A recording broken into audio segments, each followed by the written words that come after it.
My name is Katja Raitio, and in this presentation I will introduce some points of view about digital games and families. Let's start with a small reflection. What do you think? What is a typical discussion about games in families? Maybe you already found out that quite often when we talk about digital games and families, we really soon end up by talking about problems and negative consequences of gaming. Why is that? When it comes to gaming, as a hobby, a sport, or profession, or a potential source of trouble, there is so much bias, really many correct or false perceptions, and conflicting comments that it's important to highlight the importance of game education. Therefore, what is game education and why is it needed? Digital gaming has an important role in today's culture and society. People of all ages play these games all the time, everywhere. Games and gamification have become more popular in education, physical training, and arts. At the same, as mentioned before, argumentation of gaming is often black and white. A central part of game education is the concept of game culture, and it includes a comprehensive understanding of games and gaming. Game literacy is familiarity with the different sections and properties of games, the ability to perceive gaming as a diverse cultural phenomenon, the ability to interpret the different signals games give out, and being aware of the role of gaming plays in today's society. Game education is a tool and method for strengthening this literacy and for promoting a positive game culture. As the cultural significance of digital gaming continuously grows, there is also an increased need for game education. Games and social media have replaced the TV among children and youths, so game education is an integral part of the broader field of media education. Already in 2001, 6 Sony PlayStation games were tested with 22 girls and boys ages of 9 to 13 years. And those girls and boys had attention deficit disorder. Half of the group got traditional biofeedback training, and the other half of the group played the modified video games. After 41-hour sessions, both groups showed substantial improvements in everyday brainwave patterns, as well as in tests of attention span, impulsiveness, and hyperactivity. Parents in both groups also reported that their children were doing better in school. The parents in the video game group estimated that on average their children's symptoms had improved by 65% after the course of treatment, compared to an average estimate of only 48% by the parents in traditional biofeedback group. The main group difference seen in the results were that both parents and the children in the video game group rated significantly higher how much the children enjoyed coming to the sessions. The video game group showed fewer no-shows and no dropouts, so they were more motivated to participate. And what happens nowadays? There is more and more evidence about cognitive benefits of gaming, especially with shooter video games and action games. Most convincing evidence comes from the numerous training studies that recruit naive gamers and randomly assign them to play either a shooter video game or another type of video game for the same period of time.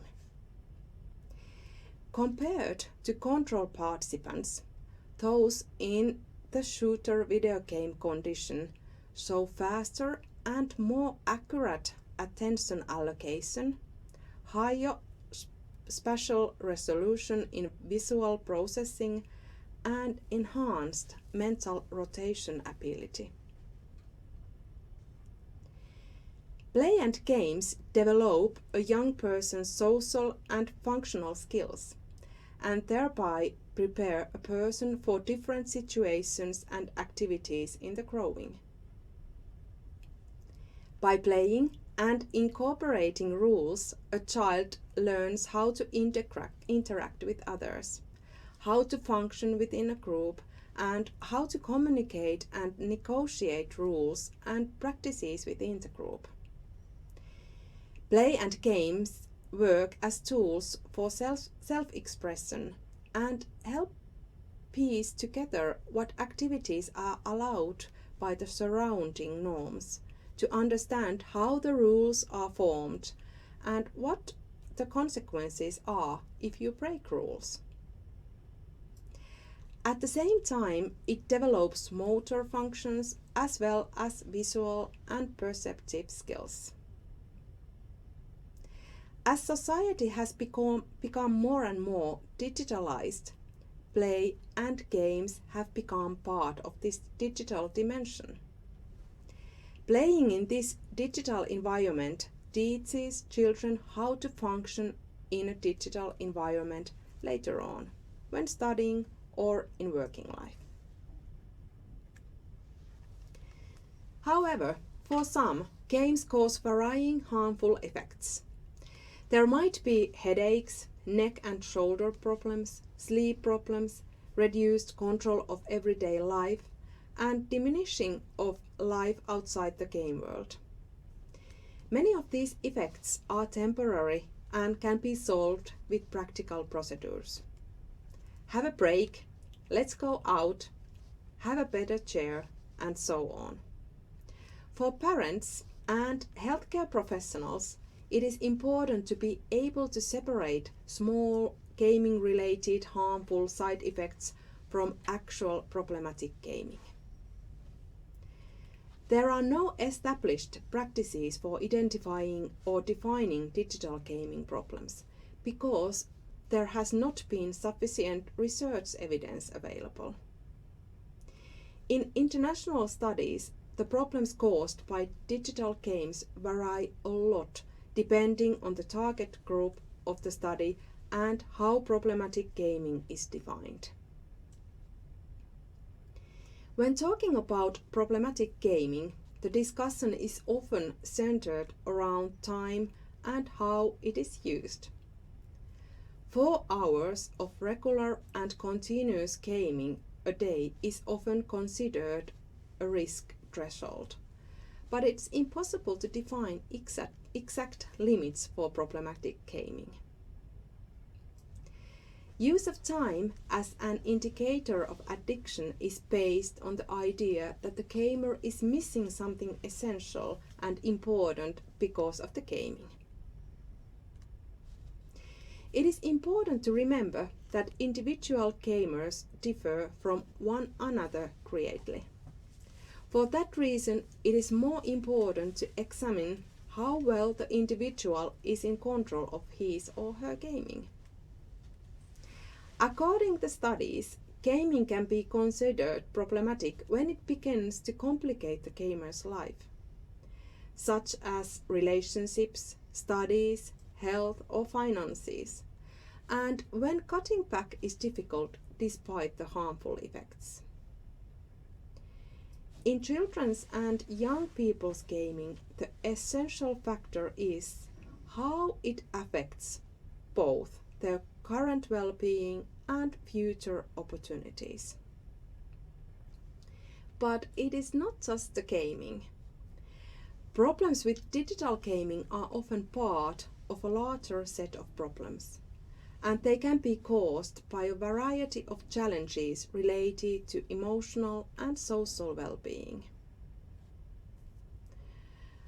For a problem gamer, the digital gaming is usually not a cause or an effect, but it can be both. Gaming can be a solution model that makes the situation more difficult, and it can be a safe environment which provides the young person with positive experiences and strengthens self-efficacy in a difficult situation.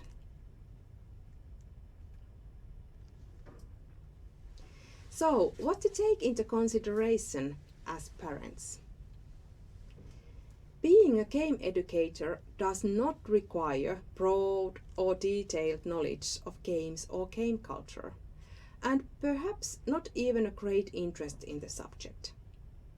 The most important is being interested in educating and the well-being of the other person. Especially children learn many new things from games, both skills and values.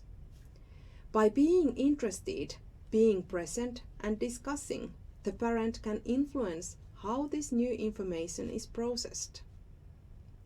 Game education can also counteract and prevent possible negative effects of gaming more effectively than simple restrictive measures. The younger the child, the more important it is for the parent to know the child's gaming habits and to know what kind of games the child plays. The purpose of age ratings is to help parents make informed decisions on choosing media content for children. However, a low age rating does not automatically mean that the media product is aimed at children or that children would find it interesting. An age rating is always a sign of that a game contains violence, sex, or other harmful content. In the home, parents may choose to negotiate a year or two depending on the child's level of development. But a professional game educator, as mental health professional, should always comply with the age ratings. Discuss why gaming and other things related to everyday life at home are important.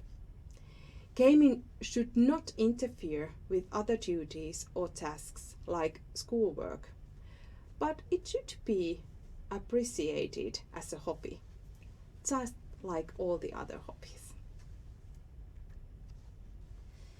Thank you for listening. If you want to know more, please familiarize yourself with the Game Educator's Handbook. It is really comprehensive and popular book for those who want to learn more about this topic.